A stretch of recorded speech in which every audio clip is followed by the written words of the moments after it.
Good afternoon. So today we'll start a new topic, which is very important academically, okay, and an interesting topic. Okay.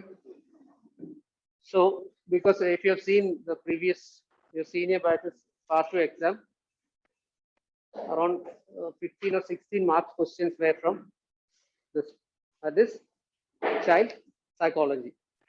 Okay. So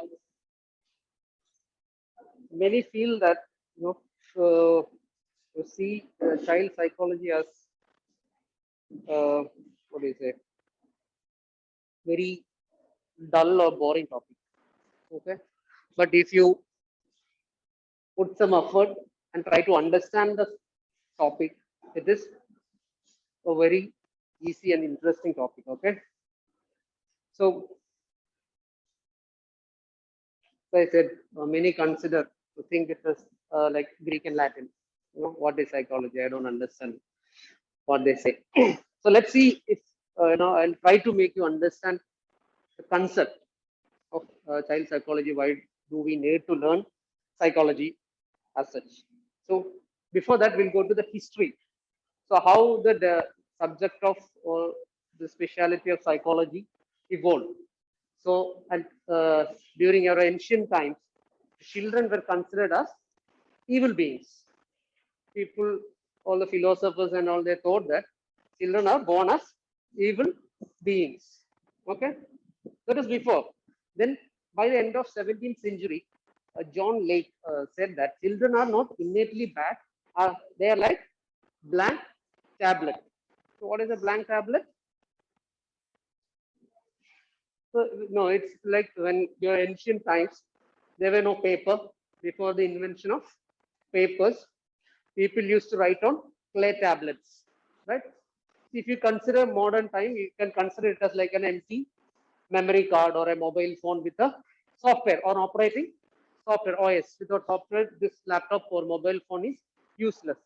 So he said that children are just like empty tablets. So whatever behavior or what is it, personality, traits, characters, what they show or develop is learned from the society, from the parents, caregivers, and from their own experiences.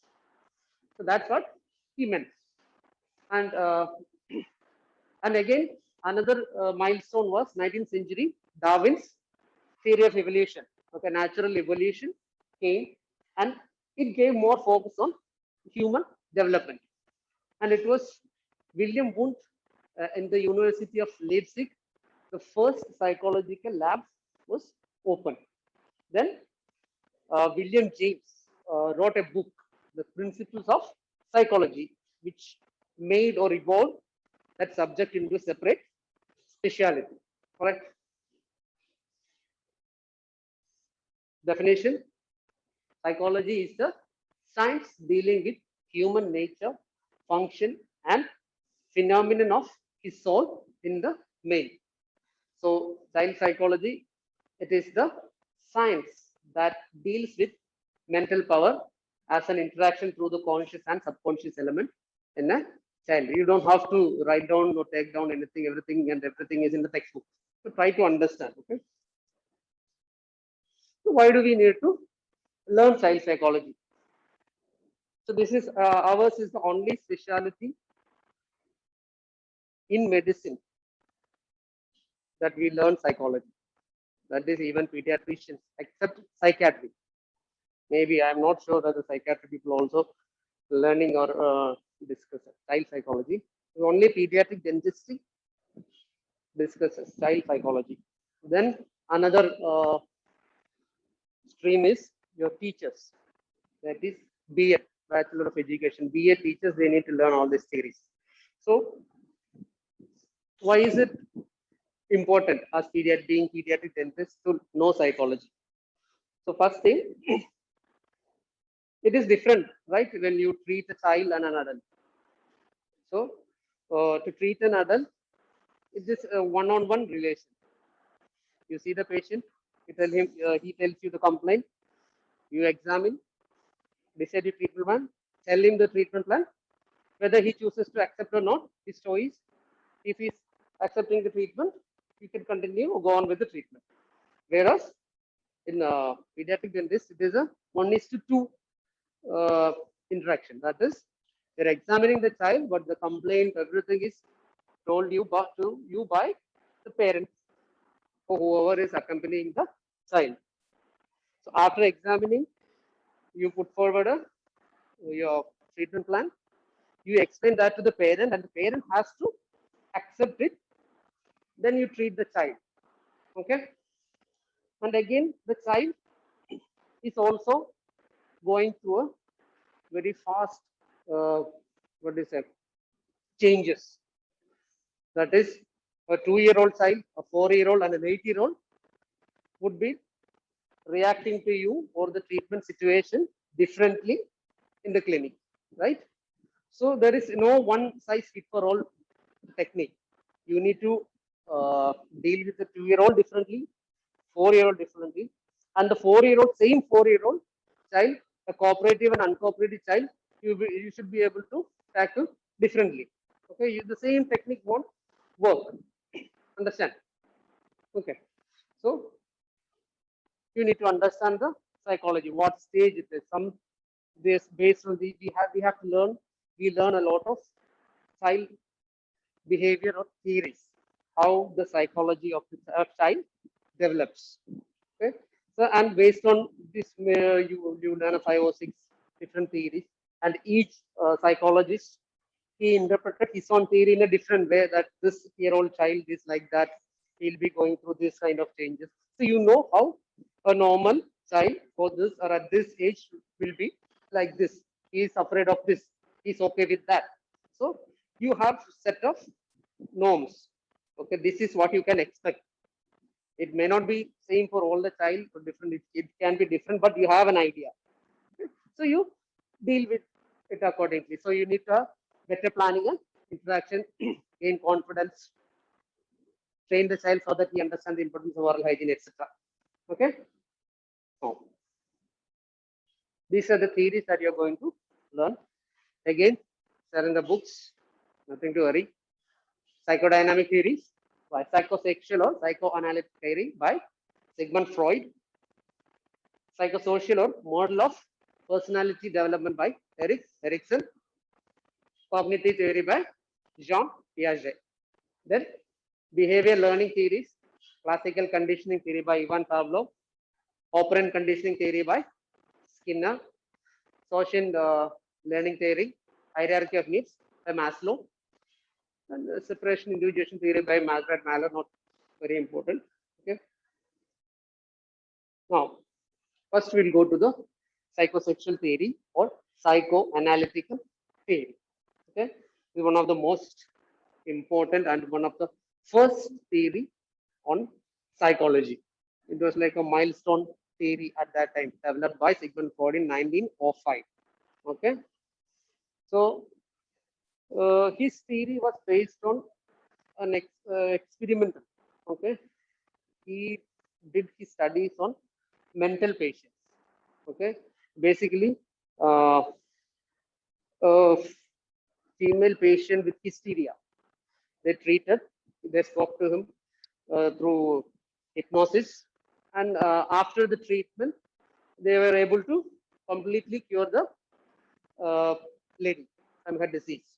So it was the first time they could, treat a person like that. But based on the new theories, it is one of the oldest, and it is not followed nowadays because there are different alterations were made, but that's all irrelevant now. But still, it is applicable. We'll come to that. Okay. So Sigmund Freud, he said that the human body contains 2 structures, that is the phi neuron and the psi neuron, which deals with conditioning of an emotion and storage of emotion. And he what is it? Compared human mind to the iceberg. It is called the iceberg phenomenon. What is an iceberg? Yes. So the ice floats in the water, right? And whatever we see outside the surface, the above surface, comparatively is a very small portion. There is a large, uh, what is it, submerged part of that iceberg under the water. So he said that uh, our human mind is also like that. So we have around 20, 30 students are there. I am here. So what you see, that is that me teaching you or the teacher you know is different than the real person of me. Okay, it is true for everyone, right? നിങ്ങൾ കാണുന്ന ആൾക്കാരോ നിങ്ങൾക്ക് നിങ്ങൾ പുറത്ത് കാണിക്കുന്ന ആളല്ല, മിക്കവാറും ആളകത്ത് hidden ആയിട്ടുള്ള ഒരുപാട് desires, problems, conflicts. There are a lot of things. So that is iceberg phenomenon. And he uh, said that there's something called the level of consciousness. The human mind can be at three levels. Okay, that is conscious, preconscious, and unconscious. Okay, preconscious is what is happening right now. Okay, I'm taking the class, you're listening to it or you're not. Okay, that is conscious, that is what is happening at present. Okay? Preconscious is, even though you are attending here, there are some things behind that in your mind. Okay, or those are your memories. That meaning whenever you want you can recall that memory. നിങ്ങൾ മറന്നു പോയിട്ടില്ല. Conscious നിങ്ങൾ നടന്നുകൊണ്ടിരിക്കുന്ന സംഭവം, pre conscious എന്ന് പറഞ്ഞാൽ that is available, it is also called as available memory. So that is when you can recall that memory whenever you want. Then there is the largest portion, that is unconscious memory. That is unconscious mind is those memories that you cannot bring into your conscious mind. Because things that have already happened, already suppressed in your unconscious mind, you will never be able to bring it your conscious mind or preconscious mind. But according to Freud, even though these memories are which cannot be brought back to your conscious or preconscious mind, these memories will always affect your character. Understand? മനസ്സിലായോ? ഇല്ല. ഈ unconscious മെമ്മറിയിലുള്ള കാര്യങ്ങൾ നിങ്ങൾക്ക് ഒരിക്കലും മെമ്മറിയിലേക്ക് കൊണ്ടുവരാൻ പറ്റും. നിങ്ങളുടെ ജീവിതത്തിൽ അത് നടന്നുപോയി, നിങ്ങൾ മറന്നുപോയി. നിങ്ങൾ ഓർക്കാൻ ശ്രമിച്ചാൽ അങ്ങനെ ഒരു സംഭവം നടന്നതായിട്ട് ആ മെമ്മറീസ് ഇല്ല. It is deep inside your unconscious mind. But those memories will have an effect on your behavior. That is maybe a childhood trauma, something happened traumatic psychologically, mentally. You already suppressed it. I'll tell you suppression. What is suppression? Defensive mechanism of ego. Okay, but still your behavior will be changed forever because of that incident. But you have completely forgot. ഈ പറഞ്ഞ തിയറിയുടെ ഭാഗം actually ഇപ്പൊ തള്ളിപ്പോയി. പുതിയ theories പ്രകാരം they were not able to prove that suppressed memory. Forget that. നമ്മൾ അത്രയും complicated ആയിട്ട് പോകേണ്ട കാര്യമില്ല. So you understood this, right? 3 levels of consciousness. Then the important part, the psychic triad. So this is an imaginary structure containing 3 parts. That's id. Okay, it's called id, not id, or instinctual drives, ego and superego. Okay, so Freud said that, so whatever a person thinks or does or behaves is because of interactions between these hypothetical structures, the id, ego and super ego. Okay, so what is id, ego and superego? Postulated by Freud by 1923. We already explained. So id is contains unconscious drives for pleasure and destruction. Okay, strives for immediate satisfaction of its drives and works on pleasure principle. Okay, Just listen to it. I'll explain. Then it works on achieves reduction of tension by two means. That is reflex action and primary process thinking. So consider, so this either seen in newborn children. It is there in this personality structure is there in everybody. Ego, super ego. So ഇതെന്ന് പറയുന്ന ആൾക്ക് എപ്പോഴും എന്ന് വെച്ചാൽ നമ്മുടെ മൈൻഡിന്റെ ഒരു hypothetical structure ആണെന്ന് പറയാം. നമുക്കൊരു കാര്യം ചെയ്യണം. ഓക്കെ, സപ്പോസ് എന്താ പറയാ, ചെറിയ കുട്ടികൾ നമ്മളിപ്പോ ഒരു വീട്ടിൽ ഗസ്റ്റ് എല്ലാം വന്നു കഴിഞ്ഞാൽ നമ്മളെല്ലാം എന്തെങ്കിലും പലഹാരങ്ങളോ കുട്ടായിയോ എന്തെങ്കിലും കൊണ്ടുവന്ന് നോക്കും അല്ലേ. യൂഷ്വലി ഇപ്പോഴത്തെ അല്ല, പണ്ടത്തെ കാലത്ത് ഇപ്പൊ എന്തെങ്കിലും എല്ലാം അബൻഡൻസിലുണ്ട്. ഞാനൊക്കെ സ്കൂളിൽ പഠിക്കുന്ന കാലത്ത് അങ്ങനെ ആരും കൊണ്ടുവന്ന് നമ്മളത് എടുക്കാനൊന്നും സമ്മതിക്കില്ല. ഒരു പ്ലേറ്റിൽ കുറച്ചെന്നെ കൊണ്ടുവന്ന് നോക്കും, വന്ന ആള് കഴിക്കും. ഇപ്പൊ കൊണ്ടുവച്ചാൽ എല്ലാവരും കൂടെ കൊണ്ടുവരുന്നു, എല്ലാവരും കൂടെ കഴിക്കും അല്ലേ. എല്ലാവർക്കും ആവശ്യത്തിൽ കൂടുതൽ സാധനം. അപ്പൊ നമുക്കത് നമ്മുടെ വല്യമ്മയോ വല്യച്ഛനോ അല്ലെങ്കിൽ അമ്മയോ ആദ്യം പറഞ്ഞിട്ടുണ്ടാവും, നീ പോയി ആദ്യം എടുക്കരുത്, അത് അവർക്ക് വെച്ചേക്കുന്നതാണ്, നാണക്കേടാണ്. അപ്പൊ ഇവിടെ സംഭവിക്കുന്നതെന്ന് വെച്ചാല് ഇത് എന്താന്ന് വെച്ചാല് ഇതിന് എന്തെങ്കിലും ഡിസയർ അല്ലെങ്കിൽ ഗ്രാറ്റിഫിക്കേഷൻ തോന്നി കഴിഞ്ഞാൽ അവനത് ഇമ്മീഡിയറ്റ്ലി കിട്ടണം. I want it now. Okay, അപ്പൊ അവനെന്താണ്, ആ ഇരിക്കുന്ന ലഡു അല്ലെങ്കിൽ സാധനം എനിക്ക് വേണം. ഇത് പറയും, നീ പോയി എടുത്തു വേണം, ഇല്ല പിന്നെ കിട്ടിയെന്ന് വരില്ല.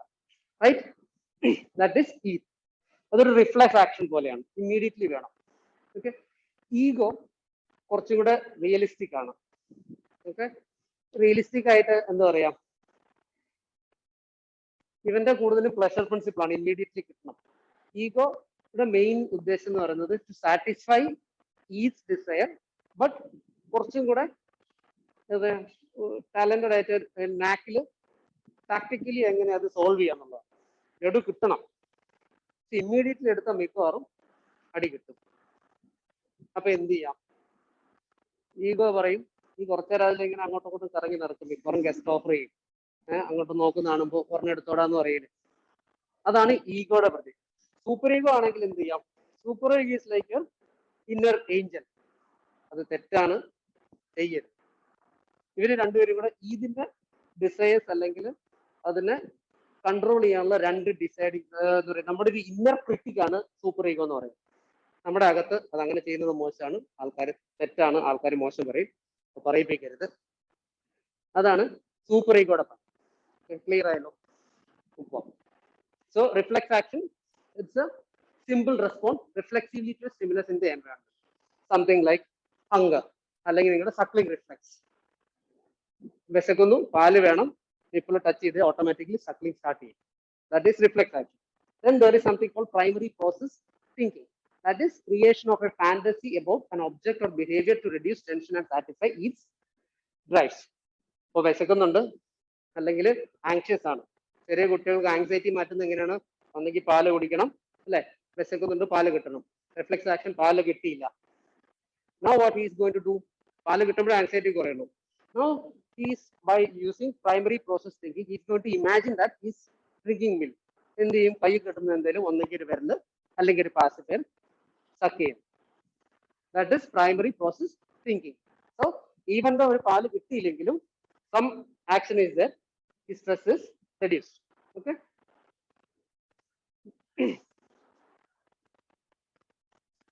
കാണത്തില്ലല്ലേ. Ego okay develops when primary process thinking cannot ensure the survival of the child. That is, it based on this reality oriented ആണ്. വെറുതെ പ്ലഷർ മാത്രമല്ല, ഇത് റിയാലിറ്റി എന്താണെന്ന് നോക്കണം.